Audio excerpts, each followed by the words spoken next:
చూపవమ్మా.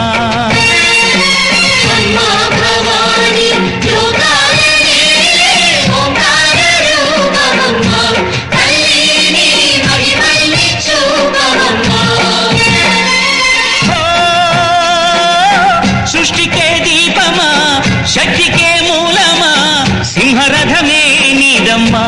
అమ్మ దుర్గమ్మ భక్తులను దీవించుమా. అమ్మా భవాని